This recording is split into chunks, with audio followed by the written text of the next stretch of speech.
Hello and welcome. This is Angie with thecountrysheetcottage.net, here today with another Cricut Infusible Ink project.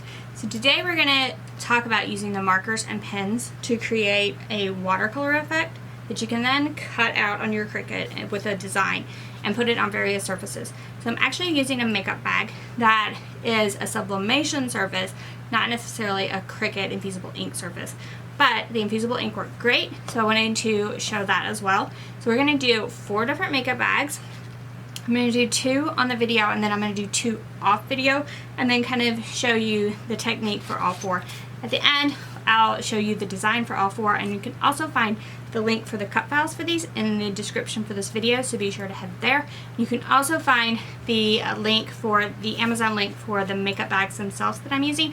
Remember that Infusible ink needs a special surface to bond with, so you're not going to want to just pick any surface. So be sure to get the right surface if you're going to go for a makeup bag. So here we go. Let's use Infusible ink to make some watercolor makeup bags. The supplies you'll need to make the makeup bags are the Infusible ink markers. So the markers are the wide version and the most important part to make your watercolor background. You make them in both bright and regular colors. I'm going to use a combination of both on some of my projects. And I'm also going to use one version that uses the pens, which is smaller and would be used for writing. So I will make one version of the bag that uses that. Then you'll need just a plain plastic baggie. You'll need some makeup bags. So these are specifically for sublimation printing. So I looked for sublimation blanks and I picked a makeup bag off Amazon that worked well. I will leave a link for these in the description for the video, so you can head there and get those if you would like. You'll need copy paper, and the copy paper needs to be rated for use in a laser copy machine, and you'll need 2 sheets of that at least, 1 sheet for every project, and then a spare sheet for just putting underneath for any bleed through. You'll need heat resistant tape, a lint roller. I find that a stiff bristle brush like this one works the best, and I tried quite a few, so that's the brush I'm using. You'll need your Easy Press mat as well as your Easy Press, and then some cardstock and butcher paper as well. So we're going to start by making that pretty watercolor background on our copy paper. So the first thing we want to do is cut one piece of copy paper to the size of the front of the makeup bag. So what I do is make sure to leave some space all the way around. So that's the size of copy paper I use, so there's space all the way around the makeup bag. This piece, don't throw it away, so we can clean our brush off on this piece, and then you can make other projects out of this piece so there's no waste. Alright, so then we're going to put this piece we cut on top of a scrap piece of the copy paper. So the scrap piece is important because the ink can bleed through and you want something to catch it if it does. So that's why we put it on top of a scrap piece. Alright, so I'm going to use a combination. I'm going to use the green marker. So this is the marker, so the larger tip. And then I'm going to use a green and yellow out of this pack. So I just kind of pick coordinating colors. Totally up to you, the colors. I've done several of these, just kind of experimenting with the colors. And if you've been using your brush on other things, this scrap piece of paper, just press down really well and rub your brush aggressively across the surface. And you may see some ink come off on the surface. And so that's okay, that's our scrap piece.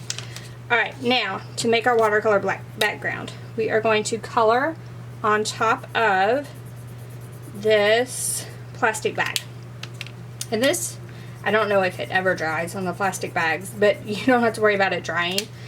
So we can color with all 3 and then just pick up what we want to put on our paper. So then you can just pick up maybe a little out of each one and just start rubbing it across the surface. And you'll begin to see the effect right away.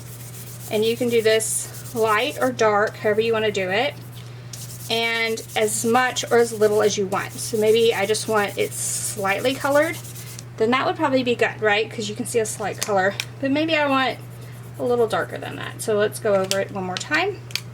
And you can just keep doing this until you're happy with the effect. But remember that once you press this, it will be darker on the actual surface. So this is not the color it's going to come out to be. It's going to be darker on your actual project. So remember that as you're doing this. If you're going for a light look, you'll want to use a really light hand to create your watercolor. And then, once you're happy with your watercolor, you're going to clean your brush, first of all. So, scrap piece of paper, again, like I said, and we're just going to run it across really aggressively. And then we're just going to keep this brush, label it for Infusible Ink only, because I don't think it's going to come completely out. But you can definitely use these scrap pieces on some projects, so it's definitely not wasted at all. Alright, so we have our watercolor background. Now what do? Now we want to cut it with our Cricut machine or draw something on it.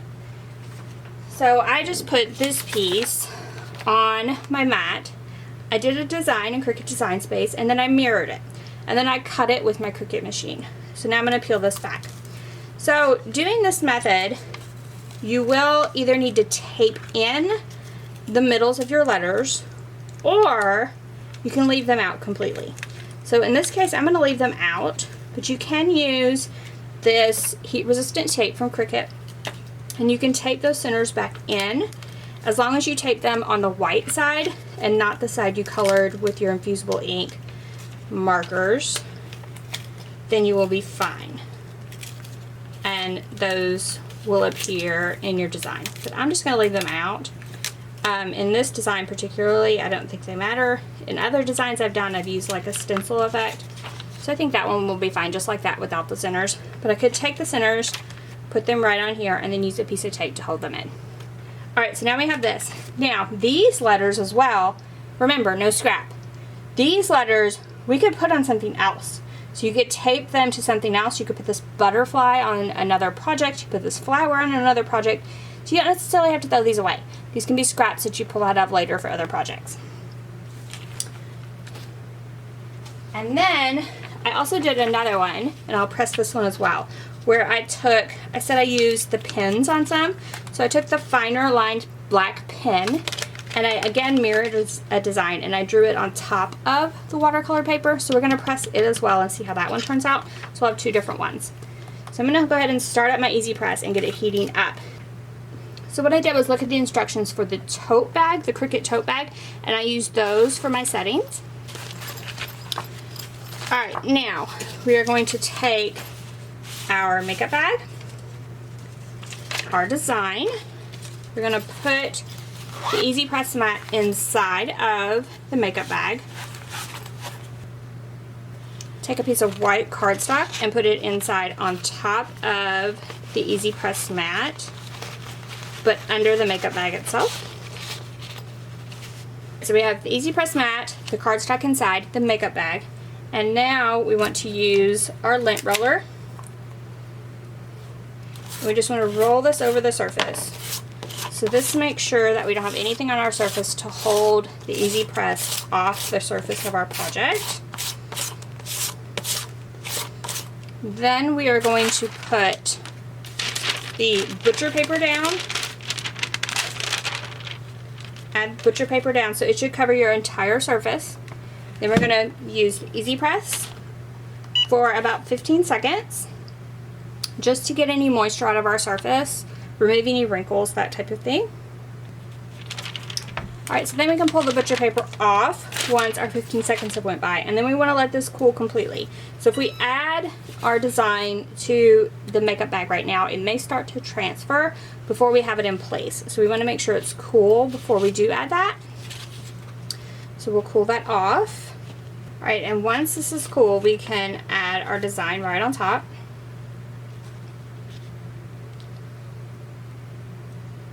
And we just want to kind of center that up. And then we'll apply heat resistant tape, and I'm going to do it in all four corners. You just want to do enough where your project will not move as you press it. And it is at this point, if you wanted the centers in those O's, G's, E's, etc., you would go ahead and tape those in with the heat resistant tape on this side of your project. I'm going to go ahead and leave those off, but I am going to add one piece of tape to that center because it does seem to be bubbling up. So it's sort of bubbled up in the center. So I'm going to add one piece of tape there. So that's pretty well taped down. Again, we still have Easy Press Matte, cardstock, makeup bag. Now we have our Infusible Ink sheet on top. And then